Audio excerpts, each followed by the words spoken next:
Muy buenas tardes, un agradecimiento a Diario del Norte que siempre ha dado la cobertura a este asambleísta y yo creo que ha sido la pluralidad en ciertos espacios políticos. Le decía y manifestar de que yo siempre me he llevado de una frase que nos dice constantemente mi padre, y es una frase de Gandhi, que ante la gente mala y las cosas malas, lo más atroz es el silencio de la gente buena. Y por eso es de que he presentado nuevamente la candidatura acogiendo el pedido de mi movimiento a la reelección de la Asamblea, porque no me considero un asambleísta vago, porque no soy un asambleísta que estoy en ninguna lista de repartos o de carnet de discapacidades o que he estado vendiendo mi voto para mayorías móviles como se ha dado en los últimos años. Porque he trabajado por mi provincia y conozco cuáles son las necesidades. Y segundo, porque creo de que mi provincia, la provincia del Carchi, puede ser reivindicada con un gobierno que se dé cuenta de que el Carchi es parte del Ecuador y no como estos 15 años que han pensado de que el Ecuador termina en el puente del Juncal y no en el puente de Rumichaca. ¿Qué gobierno sería? Aspiro en lo personal, de que la pesadilla de la revolución ciudadana o del socialismo del siglo XXI termine ya en este mayo del presente año, y que el pueblo ecuatoriano escoja una seguridad jurídica que le permita ser más productivo, no una revolución en donde quieren enemistar y polarizar a una sociedad, es decir, de que el rico sea enemigo del pobre enemigo del rico, de que el trabajador sea explotado por su patrono.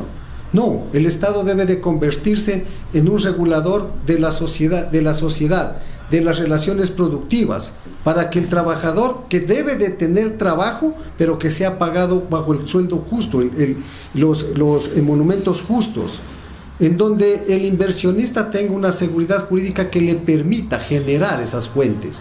Eso es, cuando una seguridad social debe de estar convertida precisamente eso, a garantizar las pensiones de sus jubilados, no a feriar los recursos económicos a través de un Instituto Ecuatoriano de Seguridad Social o a través de autoridades que lo han festinado como hemos visto en los últimos años.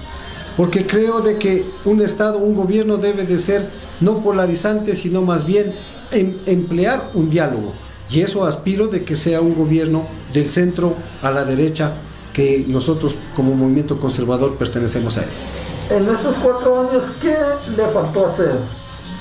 Mire, yo creo que hay muchas cosas que muchas veces en la vida a uno le falta hacer, todo no se ha podido, pero yo creo que sí nos faltó, y el tema de la pandemia nos ha conllevado para que se dé de tener un diálogo más cercano el último año con el pueblo, porque si nos hubiese gustado recorrer un poco más la provincia, auscultar los problemas e incluso hacer la unidad de la familia de la provincia del Carchi, porque ese es el lema. Mire, el 7 de febrero terminan las elecciones y usted no puede dividirse por un colorido político o por una afinidad política. Debemos de comprender de que todos somos carchenses, todos somos ecuatorianos, y hoy más que nunca necesitamos hacer una resiliencia completa por beneficio de nuestro país. El país está extremadamente jodido. El país está en terapia intensiva. Si no existe el consenso de los buenos ciudadanos ecuatorianos, que sí lo hay, de los buenos ciudadanos en las poblaciones, que más allá incluso de un cargo público o una autoridad, pero que conlleven hacer ese positivismo, no perder esa fe para poder avanzar en la estructuración de un cambio, incluso de administrativo de la República, créanme de que vienen días muy duros para el Ecuador. Por eso es de que en nuestra propuesta nosotros planteamos muchas cosas, entre ellas una reforma constitucional, porque esta constitución de muchos derechos, pero a la larga que se convierte en letra muerta. La constitución le dice de que se garantiza la educación hasta 3er nivel a nuestros jóvenes. Más de 1 millón de jóvenes está sin educación en universidades laicas. La Constitución le dice la movilidad, la ciudadanía universal. Estamos abarrotados de extranjeros en nuestro país, sin fuentes de trabajo, ni siquiera para nuestros conciudadanos, peor para gente de afuera. La Constitución le dice garantizar la seguridad social. Están a punto de colapsar las pensiones jubilares. La seguridad ciudadana. Hoy vemos cómo ha incrementado la delincuencia, los asesinatos en toda la población. La ley de desarrollo fronterizo, letra muerta. La ley de desarrollo fronterizo, que no ha existido la voluntad del gobierno nacional. En la ley de desarrollo fronterizo, en el artículo 6, por poner un ejemplo, le dice de ponderación diferente para los gobiernos seccionales en un 150%. En el artículo 11 le dice los elementos mínimos para el plan de desarrollo nacional, en donde se da fortalezas para incentivar la educación, la salud, adquisición de herramientas, insumos agrícolas, exoneración de impuestos. Llegó el reglamento del presidente y nos ponen reuniones de comités barriales y bilaterales. Eso es lo grave. Entonces hemos visto de que hay muchas leyes que lastimosamente ante la desinstitucionalización que vive el país no se cumplen. Hoy me decían en un medio de comunicación, pero ¿dónde han estado los asambleístas para hacer el control político de esta ley? Miren, 4,5 millones de personas que viven en frontera. No ha habido la voluntad del gobierno nacional porque no hay cama para tanta gente, como lo dice el dicho. No hay cama para tanta gente, más aún ante una crisis económica y más aún cuando han lapidado los recursos en la corrupción. Para allá iba yo. Carchi fue el detonante de todo el paro que se vivió hace 2 años, ¿no? ¿Qué se logró después de toda esa 6 días, esa semana que estuvo Carchi? El Carchi engañado una vez más. El Carchi fue en el 2019, estuvo a finales del mes de septiembre paralizado 8 días, en donde no hubo ni siquiera la indolencia del gobierno nacional, de la señora ministra de ese entonces, de venir a dar oídos a la provincia. Más sin embargo, unas peticiones donde desfilaron aquí muchos subsecretarios, algunos ministros, en decir ya, vamos a ver qué es lo que podemos hacer, y ha llegado, solo hemos caído en el lirismo, nada en lo práctico, y por eso es de que estamos cansados de tener un gobierno nacional que piense de que nuestra provincia es parte de otro país o que no es parte del Ecuador. Lastimosamente, la reactivación económica, los proyectos económicos, de acuerdo a la Constitución, en el 301, en el 304, en el 135, son potestad exclusiva de la función ejecutiva, del gobierno nacional. Mire lo que yo le planteaba al presidente hoy en la pandemia, cuando se publicitaba el famoso Reactívate Ecuador a través del Banco del Pacífico. Le decía de que nos otorguen $50 millones a la provincia del Carchi bajo esas mismas condiciones, al 5%, con 6 meses de gracia, a 5 años plazo. Un tan solo dólar no han ubicado en la provincia del Carchi, bajo la desolación y la desesperación de tanto carchense en tránsito, en el comercio, en el sector agrícola, en el sector ganadero, que hoy por hoy están siendo notificados por las instituciones públicas y privadas de la banca privada por las deudas que tienen. Cuando se ha pedido de que se bajen las tasas de interés, pero esa política monetaria y financiera es manejada por el presidente de la República. Por eso insisto en que debemos de cambiar la Constitución, cambiar esa Constitución que fue netamente presidencialista y que hoy nos tiene sometidos a todos sin ninguna esperanza. Pero esa Constitución, cuando la aprobaron los legisladores, decían que era para 300 años. Usted recordará de que los legisladores de ese entonces eran 105 legisladores de Alianza País, pues, y nunca nadie nos se atrevió a decirle a su jefe de que estaba equivocado, porque esos legisladores, esa asamblea constituyente, ante la desesperación, incluso que fue ratificada por el pueblo ecuatoriano, pero el pueblo ecuatoriano lastimosamente cree en el gobernante de turno. Si usted le pregunta si es de noche, siendo de día, a lo mejor le van a decir que sí. Pero hoy, la realidad que vivimos es muy diferente. ¿Acaso no necesitamos que los legisladores, una asamblea, tenga una potestad de presentar proyectos en materia económica como nosotros estamos sugiriendo? De pedir, de que nosotros podamos autorregularnos, ni siquiera pedirle muchas cosas al gobierno nacional, pero que lo que genera el puente de Rumichaca, los recursos que genera este puente, queden y se inviertan en la provincia del Carchi. Un ejemplo sencillo. Cerca de 15 millones genera el puente de Rumichaca solo por contrabando. Dicen que están combatiendo el contrabando, que hay que endurecer. Pero nosotros como carchenses, cuando nuestra gente ha estado desesperada, que no tiene trabajo, y en esa desesperación ha sido incautada su mercadería, ha sido incautados sus vehículos, han sido incautados televisores, electrodomésticos, ¿a dónde queda eso? Ha sido parte de la corrupción. Ha sido parte de la corrupción o de la novelería de los gobiernos de turno que a través del MIES tratan de hacer campañas políticas, pero no se ve reflejado. Hay un cumplimiento, por ejemplo, a la ley del anciano. No tenemos un centro gerontológico en la provincia, que esos recursos permita otorgar un centro gerontológico en donde los recursos económicos, que le digo, que en los últimos años son más de 10 millones cada año, pero eso no se lo ve plasmado dentro de la provincia del Carchi. Ya, las elecciones de febrero, ¿por qué son claves? Usted decía antes de empezar la entrevista de que es un momento histórico, decisivo. ¿Por qué?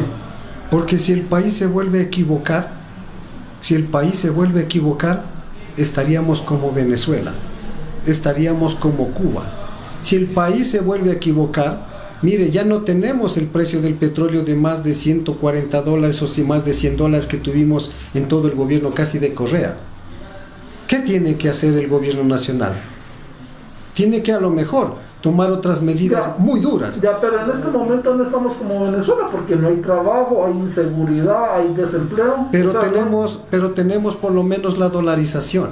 Pero en cambio, si el país se vuelve a equivocar, tenga la seguridad de que las empresas, los capitales de aquí, de muchas personas del Ecuador, se irán a otras partes. Y cuando salen los dólares en un sistema dolarizado, esa dolarización tambalea o se puede caer.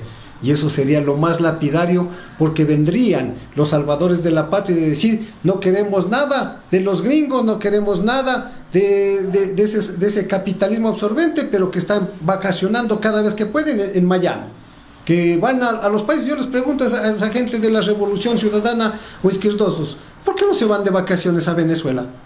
¿Por qué no se van a Cuba? Siempre están en Europa, en Miami.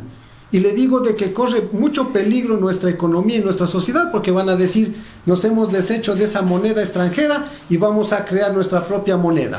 Nuestra propia moneda sería como tener en Venezuela, cogidos aquí un cartón llenos de billete que no alcance a comprar 2 libras de pollo. Eso es lo que vivimos acá. La experiencia que vienen los venezolanos, mire a muchos venezolanos que le dan un fajo así de billetes y le dice: por favor, regálame esto para un pan. Pero antes estaban así con el sucre, en relación cuando era con el peso, obviamente. En la frontera, cuando había el sucre y las devaluaciones, esto era de ida y regreso. Se devaluaba el peso, venían para Tulcán. Se devaluaba el sucre, se iba para Colombia y viceversa.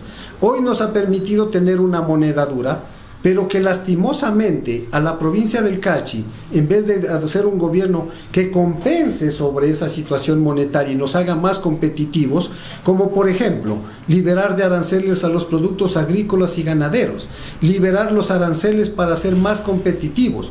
Un quintal de abono en Colombia le vale $28, aquí en el Ecuador le vale $35, $37. La crianza para los cerdos especialmente, por eso es el contrabando de mucha carne. Los cerdos, la comida de cerdos vale allá el quintal $21, aquí en el Ecuador $32. ¿Cómo lo hace competitivo? El sector lechero, que está fulminado en mi provincia, el contrabando de la leche de Colombia. ¿Por qué? Porque ellos tienen los insumos más bajos, y por eso es de que le manifestaba de que el gobierno no ha sido condescendiente con la población fronteriza para poder solventar y contribuir. El 249 de la Constitución dice de que se dará excepciones tributarias, excepciones para los pueblos de frontera. Nada desde el 2018. ¿Por qué no se impulsa desde la Asamblea de que Tulcán, Carchi sea un polo de desarrollo? Está impulsado dentro de la Asamblea. En mi gestión en este periodo logré incorporar una reforma al Código de la Producción en donde los polos de desarrollo sean de exclusiva preferencia en la zona de frontera. Eso ha permitido, por ejemplo, para que Montúfar ya sea declarado un polo de desarrollo. La ciudad de Tulcán, el cantón Tulcán, está en ese procedimiento, pero más allá de declarar un polo de desarrollo que puede ser lírico, debe de haber la intencionalidad del gobierno nacional de poner un segmento de empresas que venga a generar esas fuentes de trabajo, de generar un polo de desarrollo, pero que le permita, como dice bien su palabra, generar el polo para desarrollar la economía local. Mire, los gobiernos seccionales a lo mejor caerán en lirismos, pero aquí viene la voluntad política del gobierno nacional, que en base a la Constitución, la política económica cambiaria, arancelaria, de impuestos, de quitar o de poner, lo tiene la función ejecutiva. De los 16 binomios presidenciales, ¿cuál sería el más adecuado o el mejor para Ecuador? Mire, no sé si esté equivocado o a lo mejor no he escuchado las propuestas de todos los 16 candidatos, pero de lo que he observado y de lo que he escuchado, ninguno. Ni Lazo. Ninguno. ¿Por qué? Porque aspiramos al menos de que aquí se vengan a comprometer con nuestra provincia fronteriza. Porque de decir de que vamos a bajar la tasa de interés al 1%, o de decir de que voy a dar $1,000 a cada ciudadano que no tiene empleo. Por eso es el desgaste de la política, por esa mediocridad y por esa demagogia que ha existido en la clase política. Aquí necesitamos primero un presidente que venga a decir: tenemos que cambiar ese esquema jurídico a través de una consulta popular, cambiar esa constitución que nos permita desarrollarnos y dar seguridad. Un presidente que tenga los pantalones bien puestos para hacer respetar las leyes y hacer cumplir las leyes en el Ecuador. Necesitamos de que una Asamblea Nacional vuelva con honra, con humildad, pero también que venga con honestidad, que vengan a responderle a sus mandantes, no a los grupos de poder, y peor a llenarse los bolsillos como se ha hecho en los últimos años. ¿Quién le acompaña a Javier Cárdenas en la lista? Capacidad, honestidad y permiso. Mire, nosotros hemos estructurado dentro del movimiento conservador a personas que están hoy por hoy estrenándose en el aspecto político. Está en segundo lugar la ingeniera Miriam Vera, una profesional en la rama contable de vasta experiencia, exfuncionaria del SRI, ex docente de la universidad, hoy te maneja su empresa privada de contabilidad, que es una persona muy profesional y que nos enorgullece y créame de que da una valía muy importante a nuestra lista. Está el licenciado Javier Reina, una persona dedicada al cooperativismo, una persona dedicada a los grupos de familia, muy cercana a la Iglesia Católica, al deporte como joven que es, que también nos va a dar un plus y nos viene a fortalecer. Me alterna una guambra joven dinámica profesional, Eliana Lucero, del Cantón Montúfar. En segundo lugar es un gran amigo, Fernando Montenegro, líder de las ligas barriales, líder cooperativista, una persona que ha venido y ha demostrado en el sector público su honradez, su capacidad. Y en tercer lugar, Karen Muñoz, una guambra emprendedora, también del Cantón Montúfar, que a través de la innovación ha logrado generar empleo a muchas personas conjuntamente con su familia.